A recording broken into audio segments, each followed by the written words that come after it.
everyone, welcome back. Icon here. Thanks for checking out another episode of Esports Analysis. In today's video, I want to take a peek at the last two rounds of Search and Destroy. So as you see at the top middle of your screen, Dallas had a 5-4 lead. And Dallas traditionally is what some would consider to be a much better S&D team. So if you have Chicago in a scenario like this, then you're probably going to end up winning the rest of this map. But that's not how it went. So I want to go through and I want to pick apart the things that Chicago did right and the things that Dallas did wrong that allowed Chicago to come back and end up taking this map. Now, this to me personally was the pivotal moment in this match. After this, we all know that they went on to win domination and they ended up winning the match 3-0. But this was really big to me. So with that, let's go ahead and let's just get this started. Remember, there's a mini map in the bottom left-hand corner that I will draw on top of whenever I feel it necessary. So to begin here, you can see this is a pretty basic setup, right? This hill right here is a really big power position. Shotzi ends up throwing that nade into that roof right there. So just real quick, if we just want to point things out, if you're Dallas, this is not what you want to have happen. So Formal and Envoy both end up getting a kill here to start this round. And if this happens, then you're going to be in pretty bad shape no matter what. So over here on the left-hand side, kill goes down. Over here on this flank, this has kind of been a battle kind of all game. Clayster's been going over to that side. And then Formal went up top, and Huke was getting a little bit aggressive. A lot of times what teams will like to do is they'll like to send one kind of through middle here. And if you can get into this pinch or you can hide in this corner, then you have the ability to pinch as your enemy team goes up towards the bomb, right? So by Formal taking that out, now all of a sudden it's a 5v3 and odds are in your favor. Let's go ahead and let's just play out the rest of this round here. So we'll go ahead and we'll hit play here. And essentially what we have now, I do want to stop this for a second. So as that kill comes in, I want to draw this out real quick. So that kill comes in. So Illy was up top, and he gets the kill on Formal. So that's a nice little snipe, and now you'll notice that it's a 4v3, right? So Chicago still has numbers, but it's a 4v3. So pretty soon, Chicago's going to end up pushing up and trying to take this A spot. So they're going to try to take this A bomb. There's going to be smoke. And then when that happens, so the person sniping right now, so for Arcides is sniping right here for Chicago, and he's going to get just a quick glimpse of somebody on this left-hand side. And what that's going to tell him is that they have rotated. So when he gets that peek, that tells the rest of Chicago that everybody from Dallas has rotated to this side of the map, which means that the B bomb is now open. So rather than, even though you have a 4v3, if you get picked or something like that, then all of a sudden it's a 3v3 and you have a disadvantage as you try to push towards the A bomb. So with that, you're going to see that they'll stay here for a few. Arcides is going to get just a quick peek on somebody over there. And then you can see the smoke. So right there, so right here in the middle, you can see the smoke here in the middle of your screen. So as that's going down, rather than force your way through this smoke up to A-bomb, what they're going to end up do is they're just going to give this up, and you can see everybody pushing through mid-map. They know that there's not going to be anybody over at B, and even if by a simple chance there is somebody over there at B, it's going to be Illy with the sniper rifle. So if they barge into bottom B like they have right here, and they have 3 pushed up with Arcides watching from behind, then they know that they're going to have numbers. So they get the bomb down, and then let's talk about the setup real quick.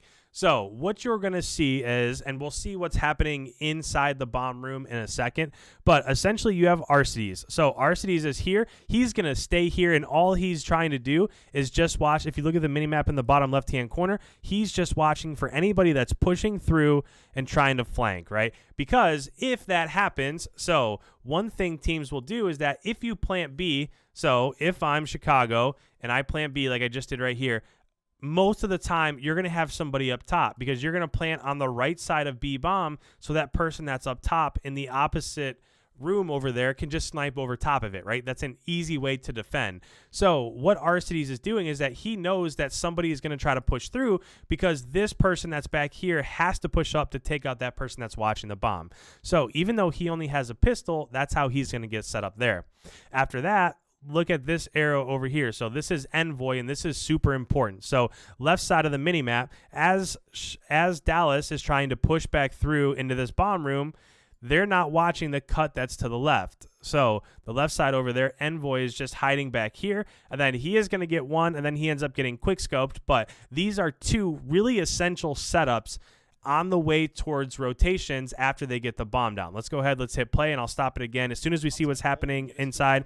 So right here, last thing I want to show you real quick is that, so this is a setup to where you can trade out to whoever ends up going down. So with Gunless watching this way, if somebody comes through this door and kills Gunless, then Scum can trade it out, right? This is just the art of trading in Search and Destroy.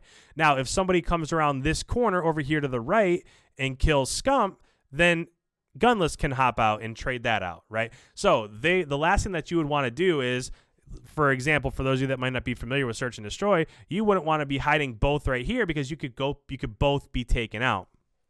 So in Search and Destroy, you just hide opposite of each other. So if you have to, you can trade out those kills. So in terms of setup, in the bomb room, they can trade out. Envoy's watching one flank, Arcides is watching the other flank, and then now we'll just let this play out, and you can see what happens throughout the rest of this round here. So right now, so Arcides gets that kill. Envoy kills Crim on the flank. And then Illy, quick Skype. So a lot happens right there. We'll slow it down real quick. So let me go back. So right now, Arcides got the kill on Shotzi as he was flanking around the right side. Envoy killed Crim 6 as they were trying to push around the left side. Illy gets a really quick scope, and then as that happens, Gunless pops out of the window, finishes Illy, and then now it's a 5-5 round. So a lot happened right there, but we were trying to set it up as best we could. Let's go ahead. We don't need to watch this again, but let's fast forward to the next round.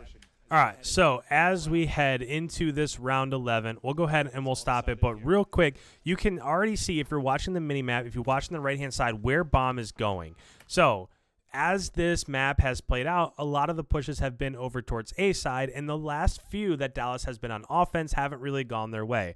So if you just look in the minimap in the bottom left-hand corner, you can see what the initial setup is trying to be. They're sending 4 people over towards the B side of the map just because there has been such an issue over at A. If we're looking at this arrow that's furthest pushed up, that's Gunless, and if you look at the scores in the top right-hand corner, Gunless is 14-7. So rather than push this power position with Gunless over here, they've decided that they're going to switch it up and they're going to try to go B. Let's go ahead and press play and watch the next thing that happens here, which ends up leading to Chicago taking this one.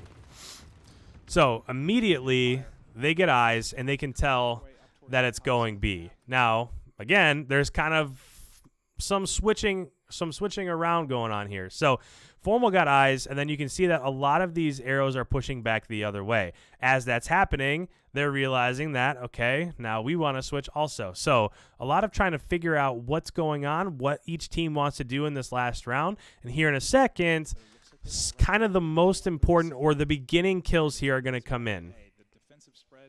So they're rotating back as you're watching the bottom of the mini-map over there in just a second, right there. So this is the big key round, or the first key instance that ends up putting things in Chicago's favor. So Arcides gets a snipe on Illy. So Arcides is over here. He's the only one that's watching A. Illy goes up top, and then he ends up getting a snipe there. So 2 things happen. Arcides sees that they're rotating, and they took out their sniper. So Illy's not like 14-7 like Gunless is. Illy's only 7-10.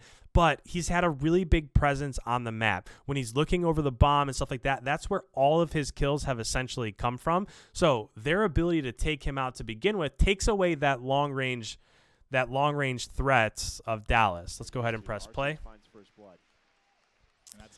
So this is a really smart play by Clay right here, is that he's just really slowly pushing up this right-hand side. If Envoy was to look to his left, he would be able to see that. I still have a mark on the screen. I'll go ahead and get rid of it. So everybody's just kind of playing it out right now. Clayster is going to end up getting this kill right here, and Crim 6 gets a snipe. So couple things. So if we're looking, again, mini-map, bottom left-hand corner, this is where the thing with Clay happened, right? This is where Clay took out Envoy. And so Crim 6 knew that Arcides was up here. So Crim 6 is able to grab the sniper from Illy, because Crim 6 does end up having his M4. You'll see later in the round. Crim 6 has his M4, and he gets the sniper from Illy. So he knows that Now, if you're Chicago, you would figure that that sniper is down. So that's a really heads-up play by Krim. He picks up that sniper, and he's able to trade out. So at this point in time, now numbers are back to Dallas, right? It's a 4v3. Let's go ahead. Let's press play again. Now, the other thing that you can notice is that this bomb has pushed up really far. So those people... So I'll break this down in a second. But those people that were over at A have pushed up really far because they know that there's no longer the threat of Arcides up top. Now, Clayster did get that kill over here on the left-hand side. So all Formal did is Formal just rotated over here, and he was able to kill Clayster as Clayster was rotating back. So now the odds have been evened. We're back to a 3v3. So right now, if you are Dallas, you want to get the bomb down as quick as possible because you no longer have that over-the-top threat with Arcides being down. So that's why they pushed up right there. And now, so let's just talk about kind of what you would like to see happen if you're on Dallas. So if you're Dallas, you planted the bomb on this side. So what... Now, essentially, I don't really like one of these plays, but two people are still on the bomb right here for Dallas, and this is Crim6 that's far in the back. Now, Crim6 has a nice setup because if he goes up top, he can now see over top of the bomb. So this would be essentially impossible to defuse unless you take out that person, because if it's a 1v1 and there's 10 seconds left and you hop on top of the bomb, well, Crim6 is back there and he's going to be able to snipe you. So we'll go ahead and now, again, those two that are up by the bomb, I don't like that, and you're going to see why in just a second. So right now, Formal is able to kill the person on bomb from behind. So, right, let's go ahead and let's draw this out real quick. Formal was mid-map. Whoops, my bad. So Formal was mid-map. Formal was right here and killed Clay. After that happened, when the bomb went down, he pushed mid-map. So when he went mid-map, he was able to kill Shotzi. And then as soon as that happened, the other person that was pushed up, Hugh, is able to trade that out. Now, the problem is that Gunless knows exactly where that person was. So that's why you don't want to have two people up by the bomb so close, just because you don't want to be on their side of the map because it makes you easy to be traded out. So Gunless ends up pushing down right here. Now, he's not the one that's going to kill him. He ends up getting killed from on bomb. But right now, there's 25 seconds left. So you have 25 seconds to defuse. Now, they also just saw Crim6 right there. They just took a few shots at Crim6. So now they're in that predicament where Crim6 is in the back of the map. Crim6 is back here. And they have two people up towards the bomb. So they're in that predicament where we have to kill Crim in order to defuse the bomb. Let's go ahead and let this play out. So we're on Crim. He's got his M4 that he started with. He's going to switch here to the sniper rifle, which, I mean, he doesn't need to. But essentially, he's just shooting at the bomb right here. So he has a sniper. He has an M4. He knows where the bomb was planted. So he's just firing off shots right there, seeing if he can get anybody that's on top of the bomb. They haven't went for the defuse yet. So they threw that smoke just kind of as a test to see where he was going to be, where he was going to go. As we let this play out, that's the first thing, is that they're able to tag him up a little bit. So Crim's in an instance where he can't go anywhere else. There's only 14 seconds left, so it's not like he can flank around towards middle and hit him from the side, or he can go over to the left trench. There's not enough time. He has to stay in that position, and he has to get shots on bomb. So as we play this, as soon as he peeks out again, he gets shot again by Scum. So Gunless is on the bomb right now, but he ends up getting shot by Scum. But there's nothing he can do. There's smoke there. He knows where the vicinity of the bomb is, but he can't hit his shots because he just doesn't have the time to line it up. So Scum pushes forward. Essentially, all he does is he just fires bullets at that spot, and he never stops. And then he's able to finish off that kill, and that's how Chicago was able to make the comeback. So with that, I do want to go ahead and later this week, I am going to break down that domination because that is a heck of a domination map, the one that they played on St. Petrograd. That was going back and forth the entire time, and it was a little bit harder to follow. The hard point was pretty straight up, so I don't know if I'll go through that one or not, but I did want to go ahead and I wanted to go through the search and destroy just so you guys could see what was happening each way and how players adjusted as people started to go down. So if you're new around here, for all of this analysis, make sure you hit that subscribe button so that you're here for all of these future matches. Now that the event is over, we're going to be getting back more into scrims, so I break down all of those scrims. If you have any comments whatsoever, put them down below. I respond to all of them. Don't forget to leave a like before you head on your way. And with that, I'll catch you guys in the next one. We'll see.